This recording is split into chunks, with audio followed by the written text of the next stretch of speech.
So hello dear student, কেমন আছো? I hope প্রত্যেকে ভীষণ ভালো আছো। স্ক্রিনের ওপর একটা প্রশ্ন দেখা যাচ্ছে, তাই না? এই প্রশ্নটা টাইম, ওয়ার্ক অ্যান্ড ডিস্টেন্স চ্যাপ্টারের, মানে দৈর্ঘ্য, কার্য এবং দূরত্ব চ্যাপ্টারের, সময় চ্যাপ্টার। প্রশ্নটা কি বলেছে প্রথমে আমরা মন দিয়ে পড়ে নিই। কি বলেছে দেখো, A and B together can do a piece of work in 10 days. B and C together can do it in 15 days, while C and A together can do it in 20 days. They work together for 8 days. C alone will complete the remaining work in, মানে প্রশ্নটার প্রথমে মানেটা বুঝবো। ইংরেজিতে বললাম, আমাদের মাতৃভাষা বাংলায়, সেই জন্য আমাদের একবার বাংলাতে বোঝা দরকার আছে, তাই না? এ এবং বি দুজন মিলে একটা কাজ করছে, কতদিনে কাজটা শেষ করেছে? 10 দিনে। আবার বি আর সি দুজন মিলে ওই কাজটাই করছে, কতদিনে শেষ করেছে? 15 দিনে। আবার সি আর এ দুজন মিলে কাজটা করছে, কতদিনে শেষ করেছে? 20 দিনে। এবার এ বি সি তিনজন মিলে একসাথে কাজটা শুরু করলো, ঠিক আছে? করার পর 8 দিন তারা কাজ করলো। কতদিন করলো? 8 দিন। 8 দিন কাজ করার পর সি কে বাকি কাজটা করতে হলো একাকে। তাহলে প্রশ্ন হচ্ছে, বাকি কাজটা সি কতদিনে কমপ্লিট করলো? তাহলে চলো কি জানি সেই ইনফরমেশন গুলো লিখি, লিখতে লিখতে অঙ্কটা করার চেষ্টা করি। ওকে, দেখো প্রথমে এ প্লাস বি। এ বি কতটা কাজ করছে? পুরো কাজটা কত দিনে? 10 দিনে। তাহলে একদিনে কতটা কাজ করবে? একদিনে করবে 1/10 অংশ। ওকে, আচ্ছা বি প্লাস সি দুজন মিলে একদিনে কতটা কাজ করবে? সেম 1/15 অংশ। বেশ। আচ্ছা সি প্লাস এ এরা একদিনে কতটা কাজ করবে? 1/20 অংশ।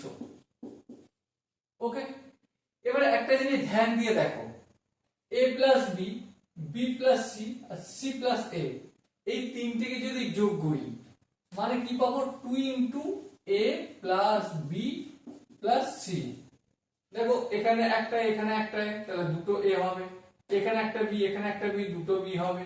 এখানে একটা সি, এখানে একটা সি, দুটো সি হবে।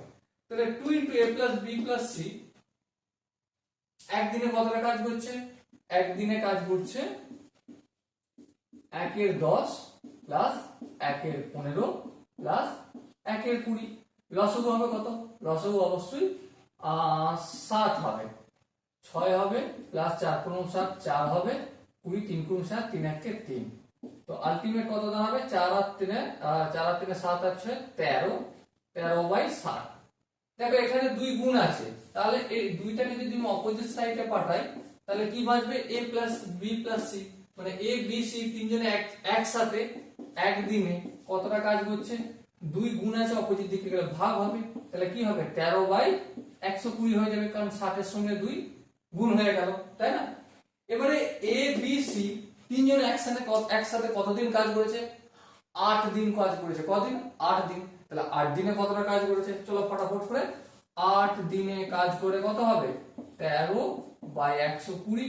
একদিনে যতটা কাজ করছে 8 দিনে কাজটা বাড়বে, বাড়বে মানে গুণ হবে। 8 একে 8, 8 15 120। সো আলটিমেট কত হলো? 13/15। তাহলে 13/15 এত পরিমাণ কাজটা এ বি সি তিনজন মিলে করেছে। এবার প্রশ্ন হচ্ছে, তাহলে অবশিষ্ট কাজটা কে করেছে? সি। অবশিষ্ট কাজের পরিমাণ কত? চলো আমি এখানেই করে নিচ্ছি। অবশিষ্ট কাজ, অবশিষ্ট কাজ কত? পুরো কাজ 1 অংশ, 1 থেকে 13/15 বিয়োগ করব, তাহলে বিয়োগ করলে কত পাবো? 15 নিচে, আর এখানে হবে 15 কে 15, 15 13 2। তাহলে এই 2/15 এই অংশ কাজটা কে করেছে? সি করেছে। তাহলে এই কাজটা কে করছে? সি করছে। তাহলে এবার আমাকে বলো, সি একদিনে কতটা কাজ করেছে? বের করতে পারবো? হ্যাঁ বের করতে পারবো। কিভাবে করব? ধ্যান দিয়ে দেখো, A plus B plus C একদিনে করছে 13/120। তাহলে এই এ প্লাস বি প্লাস সি এখান থেকে যদি আমি এ প্লাস বি প্লাস সি, এখান থেকে যদি আমি বিয়োগ করে দিই এ প্লাস বি এর কাজটা, তাই না, এ প্লাস বি প্লাস সি এই তিনজনের কাজ একসাথে থেকে আমি এ প্লাস বি এর একসাথে কাজটা বিয়োগ করে দিলে কার কাজ পেয়ে যাব, সি এর কাজ পেয়ে যাব। সি এর একদিনের কাজ সমান কত, এখানে যেটা করছি আমি সেম আমি এখানে করব, এ প্লাস বি প্লাস সি একদিনে কতটা কাজ করেছে 13/120, তাহলে লিখবো 13/120 মাইনাস এ প্লাস বি, এই দুজন মিলে কতটা কাজ করেছে দেখো, এ প্লাস বি 1/10, এখানে লিখবো 1/10, সিম্পল লসাগু করবো 110 লসাগু হবে, এটা 13 মাইনাস 12, আলটিমেটলি পাবো 1/120, তাই না, 1/120 অংশ কাজ করছে সি কত দিনে, একদিনে। এটাকে সেম একটু ঘুরিয়ে লিখে দেবো, সি 1/120 অংশ কাজ করছে কত দিনে, এক দিনে। তাহলে এক অংশ কাজ করবে কত, 120 দিনে, তাই না। তাহলে এবারে কত অংশ কাজ বাকি রয়েছে, 2/15, এই 2/15 অংশ কাজটা কত দিনে করবে, তাহলে 2/15 অংশ কাজটা করবে 120 ইন্টু 2/15, 15 আর 120 আর 2 গুণে 16, তাহলে কত দিনে কাজ করবে, 16 দিনে। অবশিষ্ট কাজ 2/15, এই 2/15 কাজটা কত দিনে সি এর সময় লাগছে, 16 দিনে সময় লাগে। So dear student, I hope তোমরা অঙ্কের প্রতিটা স্টেপ বুঝতে পেরেছো। যদি কোনো জায়গায় বুঝতে অসুবিধা থাকে, ডাউট থাকে বা কনফিউশন থাকে, কমেন্ট বক্সটা খোলা রইলো। দেখা হচ্ছে তোমার সাথে কোথায়, কমেন্ট বক্সে। আর যদি পুরো অঙ্কটা দেখে থাকো, বুঝতে পেরে থাকো, তাহলে কি করতে হবে, একটা শেয়ার, একটা লাইক আর একটা সাবস্ক্রাইব আশা করি। ওকে, সো দেখা হচ্ছে পরবর্তী সেশনে, ততক্ষণ পর্যন্ত ভালো থেকো, সুস্থ থাকো এবং জয় হিন্দ।